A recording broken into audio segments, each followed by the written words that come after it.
हिमाचल युवक कांग्रेस ने आज शिमला स्थित राजीव भवन में वोट चोरी के मुद्दे पर एक महत्वपूर्ण प्रेस कॉन्फ्रेंस की। इस प्रेस वार्ता को अखिल भारतीय युवा कांग्रेस के राष्ट्रीय महासचिव व हिमाचल युवा कांग्रेस के प्रभारी शेष नारायण ओझा, हिमाचल युवा कांग्रेस अध्यक्ष क्षितिज ठाकुर तथा अखिल भारतीय युवा कांग्रेस मीडिया विभाग के संयोजक रजनीश मेहता ने संबोधित किया। युवा कांग्रेस नेताओं ने बताया कि हाल ही में कांग्रेस सांसद राहुल गांधी ने 2 प्रेस वार्ताओं के माध्यम से हरियाणा और कर्नाटक में कथित वोट चोरी से जुड़े चिंताजनक तथ्य देश के सामने रखे हैं।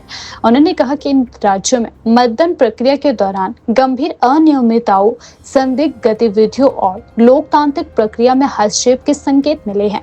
प्रेस वार्ता के दौरान युवा कांग्रेस नेताओं ने आरोप लगाया कि मतदान प्रक्रिया में तकनीकी व इलेक्ट्रॉनिक हस्तक्षेप की आशंका है। कई क्षेत्रों में मतगणना के दौरान पारदर्शिता पर भी सवाल उठे हैं।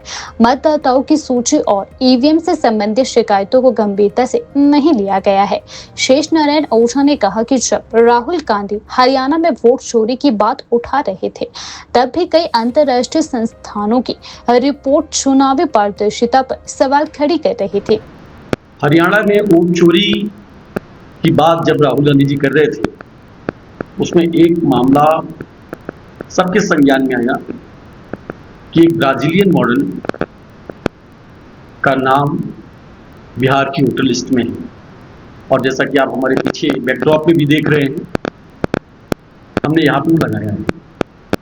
ये सिर्फ और सिर्फ एक एग्जाम्पल है। ऐसे हजारों मामले, लाखों मामले राहुल गांधी ने उस प्रेस वार्ता के माध्यम से बताया कि कैसे हरियाणा में 2 करोड़ वोटरों में 25 लाख लोग अलग अलग तरीकों से वोटर लिस्ट में अचानक से शामिल किए जाते हैं।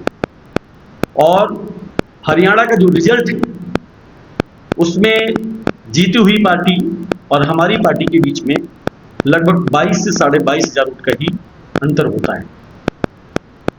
इसी कड़ी में अभी बिहार के चुनाव भी संपन्न हुए। बिहार में ग्राउंड जीरो पे मीडिया के जो भी साथी कह रहे थे, देख रहे थे, जा रहे थे, कहीं से भी कोई ऐसा निशान नहीं था कि कोई लहर या सुनामी वहां पे एनडीए की चल रही। लेकिन जब रिजल्ट आए तो सुनामी तो छोड़िए, सीबीएसई और आईसीएसई बोर्ड के एग्जाम देने वाले बच्चों का जिस प्रकार से मार्क्स आता है कि 100 में से 93%, 95%, इस प्रकार से सीटें बीजेपी को मिली। आखिर क्या कुछ कर दिया था उन्होंने? ऐसा क्या बिहार में तब्दीली कर दी थी कि बिहार कर्नाटक को पीछे करके आगे बढ़ चुका था? चाहे रोजगार के मामले में हो, चाहे किसानों के मामले में हो, चाहे महिलाओं पे अत्याचार के मामले में हो, लेकिन रिजल्ट उससे जस्ट अपोजिट आया। मैं खुद वहां पे ग्राउंड में 8 महीने था और मैंने देखा कि जनता सरकार बदलने का मूड बना चुकी थी। फिर भी रिजल्ट ही आया जो हमारे समझ से परे है। इन पूरे मामलों को लेकर के प्रश्न केवल ये नहीं है कि बिहार के चुनाव हार गए, हरियाणा के चुनाव हार गए, महाराष्ट्र के चुनाव हार गए।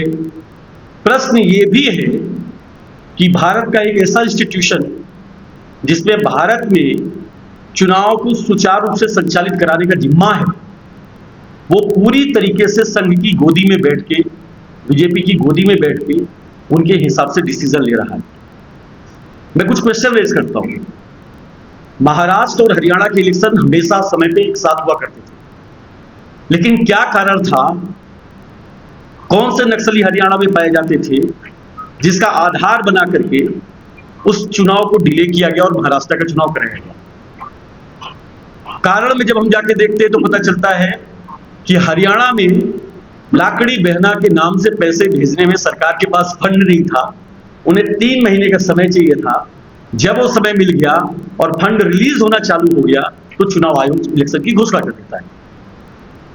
बिहार में सेम कंडीशन। बिहार में एसआईआर बिना पूरी तैयारी के लागू किया जाता है। 65 लाख नाम काटे जाते हैं, स्क्रूटनी की जाती है। स्क्रूटनी के दरमियान जो भी विपक्षी पार्टियों के माध्यम से एलिगेशंस या क्वेश्चंस या उनके सामने प्रश्न उठाए जाते हैं, उनका जवाब देने के बजाय अपनी तरफ से मनमानी तरीके से एसआईआर की लिस्ट जारी कर दी जाती है और 65 लाख नाम काट दिए जाते हैं। संयोग तो यह भी होगा कि जो दो डिप्टी सीएम थे वो दोनों 1,22,000 रुपये से जीत रहे। कई ऐसे नेता जो 1,20,000 1,22,000 वोट एक फिक्स प्लान बना करके उनको जिता दिया गया। चुनाव के दरमियान लोगों ने देखा था लखीसराय में सिन्हा जी जो डिप्टी सीएम थे वहां पर किस प्रकार से जनता में उनके खिलाफ रोष था।